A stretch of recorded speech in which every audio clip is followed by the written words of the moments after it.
Hi everyone, I am Arfin और numerical method की series में हम पढ़ रहे थे roots of non linear equation. पिछली वीडियो में हम लोगों ने न्यूटन रैप्सन मेथड पढ़ा था, तो अगर आप लोगों ने वो वीडियो नहीं देखी है तो नीचे डिस्क्रिप्शन में न्यूमेरिकल मेथड का पूरा प्लेलिस्ट का लिंक मिल जाएगा, आप लोग जरूर से डिस्क्रिप्शन को चेकआउट कर लेना। आज की वीडियो में हम लोग सेकंड मेथड पढ़ने वाले हैं, तो अगर आप लोगों ने चैनल को सब्सक्राइब नहीं किया तो प्लीज़ सब्सक्राइब कर दे, वीडियो को जरूर से लाइक कर देना।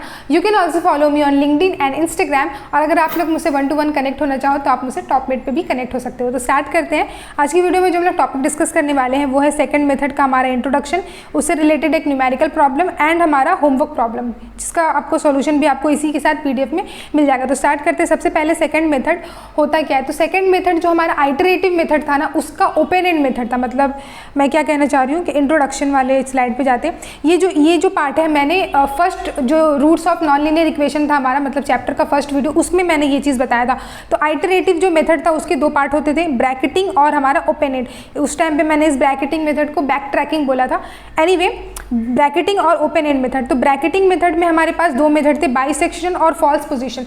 तो ब्रैकेटिंग मेथड में क्या था, अगर हम लोग जो दो इनिशियल सॉल्यूशन लेते थे ना अपना, या फिर कोई सा भी आइटरेशन में हम लोग x1 x2 लेते थे, जैसे x1 और x2, तो हमारा जो रूट होता था ना, रूट वो इन दोनों के बीच में होता था, इन दोनों के x1 और x2 के बीच में, इसलिए हम लोग उसमें ब्रैकेट यूज़ करते थे। हमारा रूट इन दोनों के बीच में ही कहीं पे होगा। अगर हम लोग 0 और 1 ले रहे हैं तो मतलब हमारा सॉल्यूशन 0 और 1 के बीच में होगा।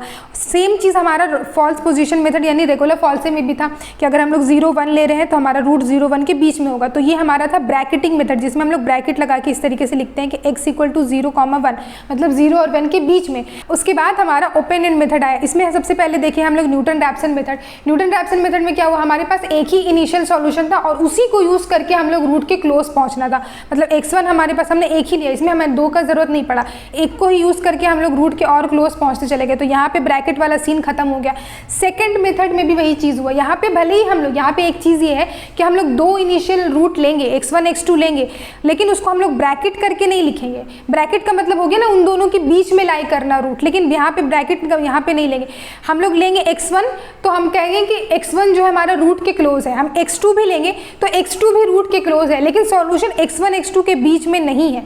दिस इज हमारा सेकंड मेथड। ठीक है, तो स्टार्ट करते हैं सेकंड मेथड, वापस आते हैं अपने स्लाइड पे। तो सेकंड मेथड वही चीज़ है हमारा, ये bisection method regular falsies method की तरह ही है, जिसमें हम लोग दो इनिशियल सॉल्यूशन लेंगे, लेकिन हम दो इनिशियल सॉल्यूशन लेके ये नहीं कहेंगे कि वो हम उसमें हम लोग ब्रैकेट लगा सकते हैं, मतलब रूट उन दोनों के बीच में कहीं पे होगा। तो second method like false position method and bisection method uses two initial estimate but does not require that they must bracket the root. For example, the second method can use the points x1 and x2 as starting values although they do not bracket the root. ठीक है, अब हम लोग graph समझते हैं। तो graph हमारे पास ये है, यहाँ पे हमने पास y एक्सिस है, हमें क्या निकालना है, सेकंड मेथड को यूज करके किसी भी नॉन लीनियर इक्वेशन का रूट निकालना है। तो सब मान लेते हैं वो नॉन लीनियर इक्वेशन हमारा f(x) = 0 है। तो f(x) को जो हम लोग यहाँ पे मेरा कर्व जो है सपोज इस तरीके से बना, अब इसका रूट क्या होगा, ये रूट वही होगा वो वाला पॉइंट जो इसी जो कर्व है एक्स एक्सिस को जहाँ पे इंटरसेक्ट कर रहा है, एक्स एक्सिस ये है, इसको इंटरसेक्ट यहाँ पे कर रहा है। तो दिस इज आवर रूट, यही हमारा क्या है, रूट ऑफ द इक्वेशन, और इसी को हमें फाइंड आउट करना है। तो सेकंड मेथड में हम लोग क्या करते हैं, यहाँ पे ध्यान से सुनिएगा। सेकंड मेथड में हम लोग दो इनिशियल अपना रूट लेते हैं, लेकिन मैटर नहीं करता कि हमारे पास एक पे फंक्शन का वैल्यू निगेटिव और एक पे पॉजिटिव हो, वो हमें नहीं चाहिए। हमें वो नेगेटिव पॉजिटिव चेक नहीं करना जैसे रेगुलर फॉल्सिंग था।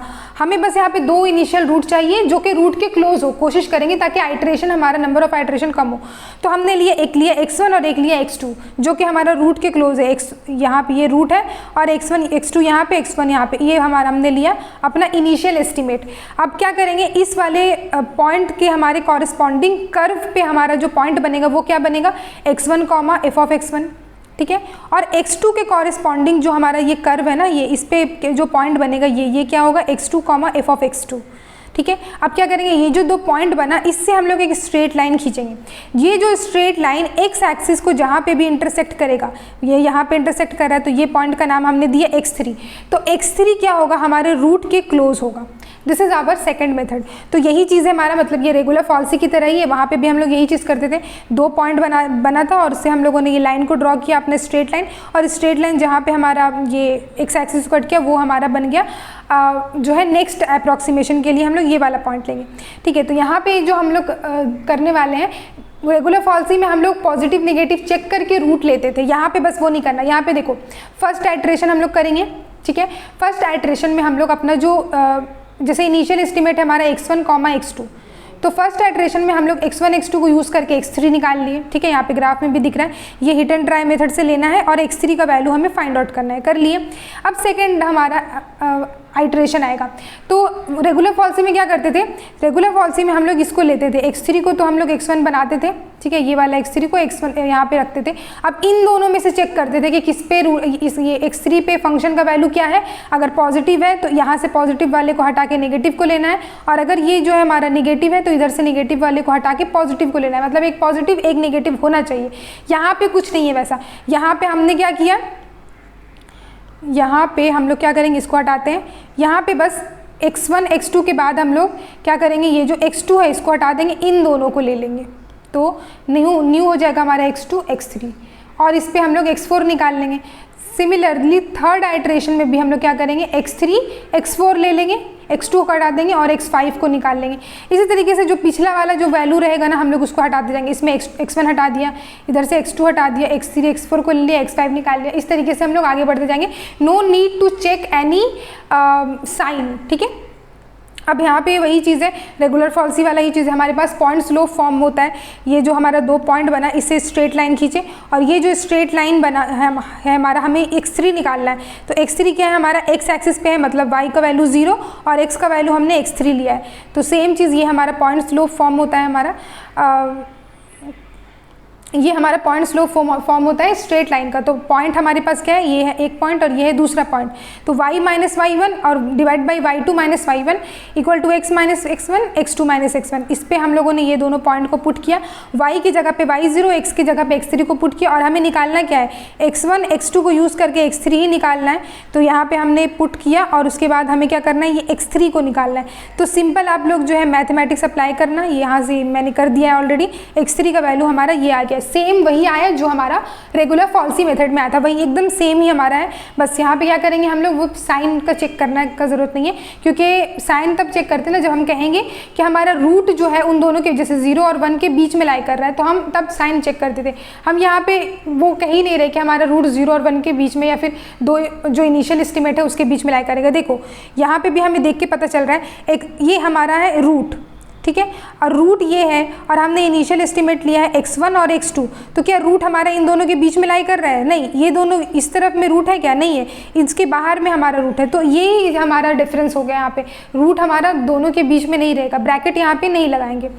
उसके बाद अब हम लोग स्टार्ट करते, अच्छा ये वाली चीज़ भी है, ये जो हमने फॉर्मूला बनाया ना अपना, इसका जनरल फॉर्म हमारा ये हो जाएगा। तो बेसिकली जनरल फॉर्म यूज़ होता नहीं है MCQ वगैरह में, अगर आपकी यूनिवर्सिटी में आ रहे हैं तो आप लोग ज़रा देख लेना, यहाँ पे आई की जगह पे 1 2 3 4 पुट करके बेसिकली यही वाली चीज़ को यहाँ पे जनरल फॉर्म बना के मैंने लिखा है कि ये जनरल फॉर्म रहेगा।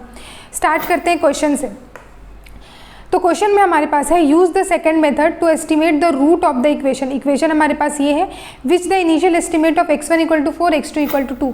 हमारे पास ये जो f ऑफ x दिया हुआ है, ये हमारा इक्वेशन जो है ये अलजेब्रिक इक्वेशन है।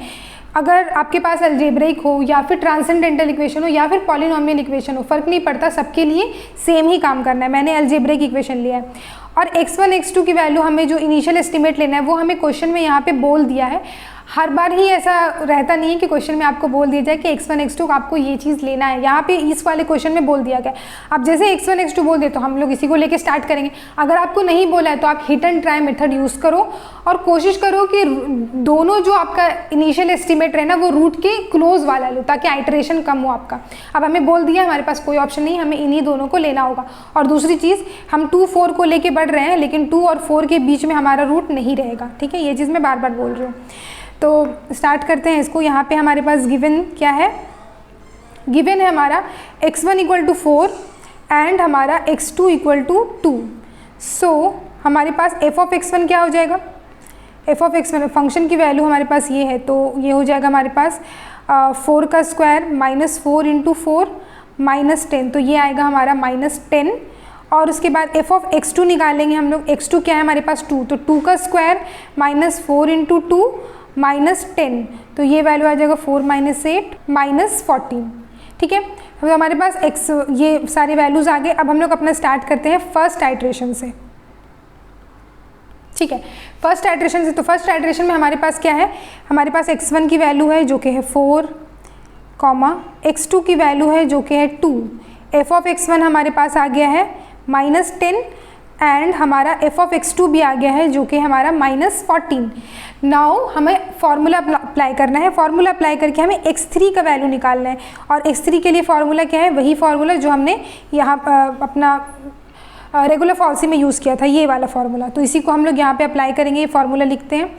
फार्मूला है हमारे पास x1 F of x1 minus x2 F of x2, ठीक है, divided by F of x2 minus F of x1, यहाँ पे x1 होगा, ठीक है, 1। सो गाइस मैंने थोड़ा सा इसको छोटा कर लिया है, ठीक है। अब स्टार्ट करते हैं यहाँ पे लिखना। x1 की वैल्यू है हमारे पास 4, एफ ऑफ x2 है -14, माइनस x2 है 2 और एफ ऑफ x1 है हमारे पास -10, उसके बाद -14 -10। इसको कैलकुलेट कर लेते हैं कैलकुलेटर से।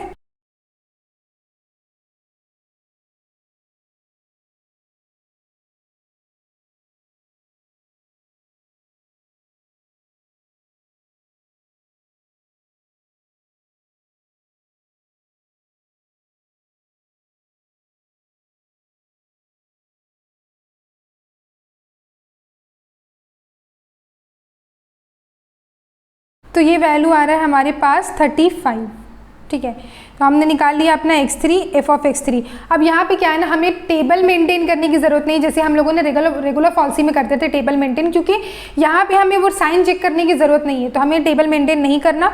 फर्स्ट आइट्रेशन हो गया, हम लोग अब सेकेंड आइट्रेशन लिखते हैं यहाँ पर, ठीक है। सेकेंड आइट्रेशन में हमें क्या चाहिए, हमें x2 और x3 के लेकर के चलना है और x4 निकालना है, ठीक है।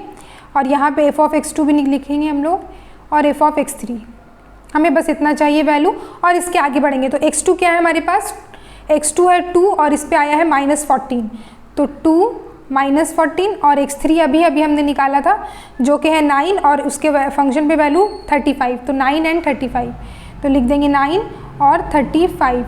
अब इन दोनों को यूज़ करके हमें x4 निकालना है। x4 का वैल्यू क्या आ जाएगा हमारे पास, x2 F of x3 minus x3 F of x2 divided by F of x3 minus F of x2। ये फार्मूला यूज़ करेंगे। अब इस पे लिखते हैं x2 का value 2 into 35 minus x3 9 into -14 divided by 35 minus of -14, ठीक है। इसको कैलकुलेट करते हैं। ये वैल्यू आएगा हमारे पास 4। अब इस पे हमें फंक्शन का वैल्यू निकालना है, मतलब एफ ऑफ x4 निकालना है, यानी कि एफ ऑफ x4 क्या है हमारा 4। अब हम लोग देख सकते हैं एक हमें f4 ऑलरेडी हमने यहाँ पे निकाला हुआ है f4, ठीक है ना। तो हमने क्या किया था, x1 में हमने इसको हटा दिया था। जब हमने इसको हटाया तो और इन दोनों को लेकर के x2 को और x3 को लेकर के हम आगे बढ़े। अब यहाँ पे सेकंड आइट्रेशन में फिर से ये जो हमारा x4 है ये हमारा फिर से वापस रिटर्न हो गया x4। तो x4 का वैल्यू आया था हमारा -10, ठीक है ना। तो -10 ही आएगा यहाँ पे भी। फंक्शन क्या था, x² - 4x - 10, इस पे करके करेंगे हम लोग इसको 4 को पुट, तो आएगा -10, ठीक है। अब नेक्स्ट हम लोग थर्ड आइट्रेशन देखते हैं। थर्ड आइट्रेशन में हमें क्या चाहिए, हम x2 x3 लेके चल रहे थे, तो अब हम लोग x3 और x4 को आगे लेके बढ़ेंगे और यहाँ पे इस पे फंक्शन का वैल्यू भी हमें चाहिए एफ ऑफ x4, ठीक है। ये आया है 4 और ये -10, ठीक है ना, 4 - 10 x4 आया है और x3 है 935, तो यहाँ पे लिखेंगे 935। अब इसके उसको यूज़ करके हम लोग x ऑफ 5 निकालेंगे, x5। तो ये फार्मूला बनेगा हमारा x3 F of x4 minus x4 F of x3 divided by अपना F of x4 minus F of x3। अब इस पे पुट करते हैं, x3 है 9 into -10 minus 4 into 35 divided by -10 -35।